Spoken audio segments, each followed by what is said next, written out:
Now, with more revelations from the Mueller report, it includes new details about Russia's interference in the 2016 election and how the Kremlin targeted at least 2 states. Our Chief Justice correspondent Pierre Thomas is in Washington with all the latest on that. Good morning, Pierre. Amy, good morning. Today, the Kremlin is calling the Mueller report a, quote, waste of money. But the truth is the Mueller report details an audacious effort by the Russian government to impact and interfere with the 2016 election. First, a Russian intelligence team targeted hundreds of email accounts used by Clinton campaign employees, advisors, and volunteers. They hacked the DNC and other Democratic Party computer networks, stealing hundreds of thousands of documents. Mueller identified at least 2 states that were targeted as well. Illinois, where the Russians stole information related to thousands of voters, and according to Mueller, the FBI believes the Russians gained access to at least 1 Florida county computer network.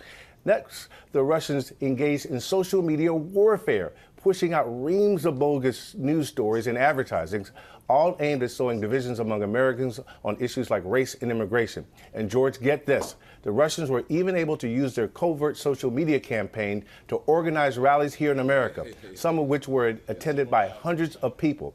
All this activity, Mueller said, was done to hurt Hillary Clinton and to help then-candidate Trump, George. It was a broad, audacious effort. Okay, Pierre, thanks very much. It's been our chief legal analyst, Dan Abrams, a former New Jersey governor, Chris Christie, also an ABC News contributor right now. Okay, so Russia interfered. No criminal conspiracy established by Robert Mueller, engagement between the Trump campaign and Russia. But the big open question now, and we heard both Sarah Sanders and Congressman Nadler address it, what did Mueller intend to say about who should look at obstruction and why couldn't he reach a decision? Well, look, I don't think that Mueller is specifically addressing head-on the question of who should be addressing it. But implicit in what he's saying is the Office of Legal Counsel precedent that no sitting president can be indicted impacted everything that we did. If you take that at face value, the only other way to hold a president accountable is Congress. Because the whole point of the Office of Legal Counsel memo is, in effect, it's not a prosecutor's job to hold the president accountable. That would be something left to Congress. Yeah, listen, I agree with Dan. I've said that from the beginning, that I thought Mueller was going to be hamstrung by the OLC opinion, and that's the way it should be. You know, in my view, the way it should be is the way the Constitution has it, which is if a president is engaged in conduct that we believe has gone over the line, it's for Congress to make that decision. Barr shouldn't have stepped in. Well, listen, I don't think, and A, and B, I don't think that Mueller should have gone into, I think he was in a real tough spot. Dan and I were talking about this earlier. Once he started to go down the road of saying, well, I can't charge him, you're going to do what Comey did to Hillary, which is he puts out all this information, but I'm not going to charge you, and let someone else decide. And that puts the president in a really unfair and difficult position as well. Although, once you're the special counsel and you start to look, you have an obligation to report under the statute. So that's why yesterday was so confusing, in part, as you're going through the report, especially those first 2 pages, George, where Mueller's trying to explain why he didn't bring charges. And what I concluded, and I think Dan did too, was that the OLC opinion was the overriding reason that he just kept hands off and said, go elsewhere. Yeah. Doesn't this also paint a pretty unflattering picture of what was going on inside this White House, this culture of lying that George was just pressing Sarah Sanders on? It's going to be, seems like it could be really hard for them to go out and claim fake news every day when they've got very serious questions this morning about their own credibility. Well, I mean, this report actually verified some of the very news that has been called fake in the past. And of course, that's a problem.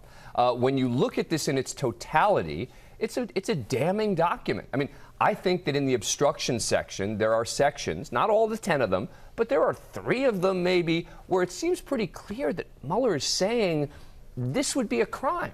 I mean, he goes through an analysis, a 3-part analysis on each of these, and it sounds like he's saying that this is obstruction of justice, but for coming back to this issue of the fact that a sitting president can't be indicted. So this notion that this is somehow clears the president and that this shows that he's been exonerated is absurd.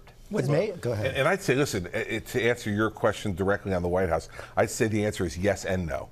Right, so certainly some of the things that the president was engaged in, you know, trying to encourage Don McGahn to lie about what went on regarding his direction to fire Bob Mueller is bad, really bad. On the other hand, Don McGahn's conduct in all this is extraordinarily laudable, I think. Former White House counsel. Yeah, I think, you know, and a number of other people, like Corey Lewandowski, who refused to do Who some basically things. said no to the president. Right. And you look at it, the people who had the longest term association with the president were the ones inside that building who were looking at him and saying, no, this is a bad idea. I'm not going to do it. Reince Priebus deserves some credit as well for trying to control the DOJ situation with Jeff Sessions. So I think it's both. Like, as you know, I've been critical of a lot of the White House staff over the course of the years. But a few of these folks, you know, Reince and Corey on the outside, Don McGahn, deserve some credit, real credit for standing up. Think about what we're celebrating here, right? You're celebrating the fact that people in the inner circle stopped the president from doing something. And had they not, and had they we not, would I be in mean, a it's different kind of place. stunning. It is, but I will tell you that Richard Nixon probably looked back on it and thought that, wished that he had people who had done that for him, you know, and we wound up in a much worse situation. And I'm sure President Trump will appreciate your comparison to Richard Nixon. Listen, that's the morning we're in, Dan. It's the morning we're in. Thank you, guys. Hi, everyone. George Stephanopoulos here. Thanks for checking out the ABC News YouTube channel. If you'd like to get more videos, show highlights, and watch live event coverage, click on the right over here to subscribe to our channel. And don't forget to download the ABC News app for breaking news alerts. Thanks for watching.